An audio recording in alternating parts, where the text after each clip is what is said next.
ରୋଷେଇ କ'ଣ କରିବି? କ'ଣ ଖାଇବା କୁହ? ଯାହା ତୁମ ଇଚ୍ଛା। ତମେ କହୁନ କ'ଣ କରିବି? ଭାତ, ହରଡ଼ ଡାଲି, ଚିକେନ କଷା। ଯିବା ଗୁରୁବାରରେ ଚିକେନ? ହଁ ତାହେଲେ ଅରୁଆ ଭାତ ଡାଲମା କରିଦିଅ। ନାଇଁ, ଦିନରେ ବି ଡାଲମା ଭାତ ହେଇଥିଲା। ତାହେଲେ ରୁଟି ତରକାରୀ କରିଦିଅ।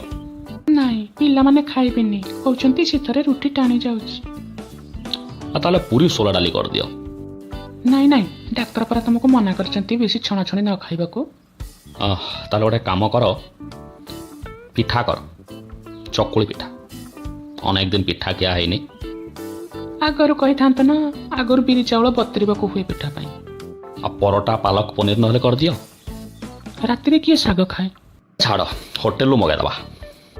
ଗୁଡ଼ାଏ ଖର୍ଚ୍ଚ, ତା ଛଡ଼ା ବାହାର ଖାଇବା ମୋ ଦେହରେ ଯାଏନି, ତମେ ତ ଜାଣିଛ ସେ କଥା। ଆଉ ତାହେଲେ କ'ଣ କରିବ? ଛାଡ଼, ମ୍ୟାଗି କରିଦିଅ।